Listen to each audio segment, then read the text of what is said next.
किया हमने ना, मतलब क्लास ली थी, कार्यशाला क्लास, जो उसमें हमने सीखा था जीवन के रंग खुशियों के संग। उसमें अपने सफलता के मूल मंत्र हैं 10, जो मतलब उसके बारे में एक मंत्र बताना है अपन को। उसमें मतलब आप लोगों को बताना है कैसे क्या करना है। उसमें हमारा पहला मूल मंत्र है सवेरे सवेरे खुश उठना। अगर हम सवेरे सवेरे खुश उठेंगे तो हमारी दोपहर कैसी होगी? खुश। और हमारी दोपहर खुश होगी तो हमारी शाम कैसी होगी? खुश। अगर हमारी शाम खुश होगी तो हमारी रात कैसी होगी? खुश। अगर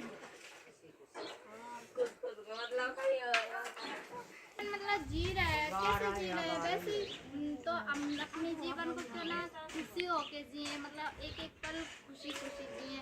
तो इस वजह से हमें क्या मतलब सुबह सुबह कैसे उठना है? खुश। अब तुम्हें ना बोलना है, जब ये बोलेंगे सवेरे सवेरे कैसे उठना है, तुम बोलोगे खुश खुश।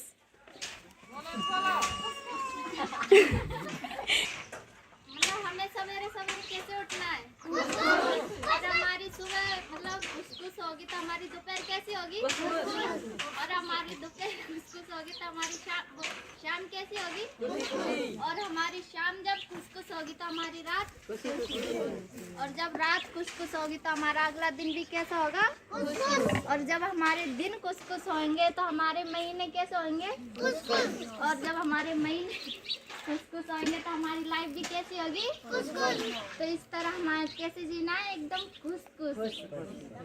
तो और एक लकड़हारा राजा को शिकार का बहुत शौक था। वो एक दिन जंगल में अपने सैनिकों के साथ शिकार खेलने गया और उसको एक मतलब हिरन दिखा, बहुत ही सुंदर था। तो राजा उसका शिकार करने के लिए आगे बढ़ा। उसने मतलब वो घोड़े से दौड़ता बहुत आगे तक पहुंच गया। उसने उसके सैनिक जो है पीछे रह गए। अब राजा अपना मार्ग भूल गया, मतलब उसको रास्ता मतलब भूल गया वो। तो उसे बगल में एक लकड़हारा दिया। तो उसने पूछा कि भाई मैं यहाँ का राजा हूँ। तो लकड़हारे ने बोला हाँ महाराज राजा जी क्या बात है? तो उसने बोला कि ना मैं शिकार खेलने आया था तो मैं अपने महल का रास्ता भूल गया हूँ। मुझे मेरे महल तक पहुँचने के लिए मतलब कैसे जाना है? तो कैसे ऐसे सीधा जाना और ऐसे जाना, आप महल तक पहुँच जाओगे। अब वो राजा पहुँच गया अपने महल। फिर राजा ने सोचा अगर ये लकड़हारा अगर मुझे गलत रास्ता बता देता तो मैं मार्ग भटक जाता, तो अपने महल तक कभी ना पहुँच पाता। तो उसने मतलब मुझे सही रास्ता दिखाया, तो क्यों ना उसको सम्मानित किया जाए। तो फिर राजा ने उस लकड़हारे को बुलवाया कि अपने सैनिकों से बोला कि जाओ उस लकड़हारे को लेके आओ। तो फिर पहले तो वो डर गया कि पता नहीं क्या बात है क्या नहीं। फिर वहाँ पे फिर वहाँ पे उसने पहुँच के राजा ने बताया कि ना तुमने मुझे सही रास्ता बताया जिससे मैं अपने महल तक पहुँच पाया हूँ, तो हम तुम्हें सम्मानित करेंगे, बताओ तुम्हें क्या चाहिए। तो मतलब उसने कुछ नहीं मांगा। तो राजा ने उसके सम्मान के लिए मतलब एक चंदन की लकड़ियों का वो था बगीचा, मतलब चंदन का जंगल था, बगीचा था एक। तो उसको वो गिफ्ट किया मतलब तो वो बहुत खुश हुआ लकड़हारा। और फिर उसने एक दिन फिर उसने सोचा कि लकड़हारे ने कि मैं इन पेड़ों को जला के और इनकी कोयले बना के इन्हें बाजार में बेचूंगा। तो उसने सारे जंगल में आग लगा दी, मतलब उसने बगीचे में।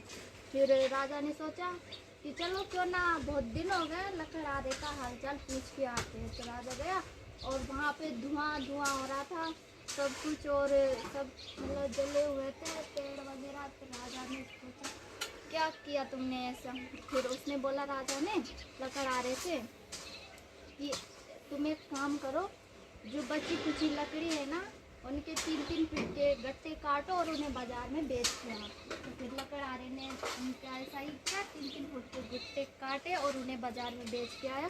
तो एक ही फीट का मतलब 1000 नहीं 3000 रुपये थे, एक ही फीट लकड़ी का 3000 रुपये। तो वो बेच के आया तो उसे बहुत सारे पैसे मिले।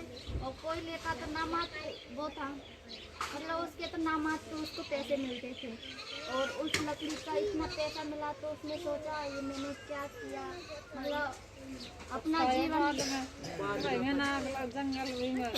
बगीचा में आग लगा दे तो लकड़ी का ज्यादा पैसा लिया कोई मतलब उसको उसका वो मूल्य पता नहीं था, उसको उसका मूल्य पता चलने पर वो उसको बहुत पछतावा। उसने बोला कि राजा जी मुझे दूसरा बगीचा दे दो, लेकिन ऐसा थोड़ी ना होता है। तो उस कहानी में राजा क्या था, भगवान थे मतलब, और वो बगीचा था जीवन। और जो कुमार था वो लकड़हारा, वो कौन है, हम लोग। अगर उसने तो अपना जीवन व्यर्थ कर दिया, मतलब उसको जला के वो चाहता तो उससे कुछ भी कर सकता था, लेकिन उसने मतलब बिना सोचे समझे पूरे बगीचे में आग लगा दी। तो हमें अपने जीवन को ऐसे नष्ट नहीं करना है, मतलब ऐसे खुशी होके जीना है। तो हमारे जीवन का लक्ष्य क्या है, खुश रहना। खुश होने के लिए ही तो हम पढ़ते लिखते अपना लक्ष्य पाते, ताकि हम आगे जाके खुश रह सकें। तो क्यों ना हम अपने जीवन की शुरुआत खुश रह के ही करें। तो इससे क्या, हम जब सुबह सुबह उठेंगे तो हमें क्या बोलना है, सबसे अपन गुड मॉर्निंग बोलते हैं, तो उसकी जगह पे हम आज से हैप्पी मॉर्निंग बोलेंगे। क्या बोलेंगे, हैप्पी मॉर्निंग। और दोपहर को हैप्पी आफ्टरनून। ओके, तो मतलब ऐसे ही हमारे जीवन को खुशी खुशी हमें जीना है। इस तरह लकड़हारे की तरह हमें अपना जीवन व्यर्थ नहीं करना। हालांकि दुख परेशानी तो सबको है, लेकिन हैप्पी बोल के अपने दिन की शुरुआत करेंगे तो उससे क्या, अपना दिन ज़्यादा नहीं तो थोड़ा बहुत तो हैप्पी रहेगा। और सुबह सुबह अपन हैप्पी बोलेंगे, वो किससे बोलेंगे, अपन खुद से हैप्पी रहेंगे। अगर दोपहर में अपन को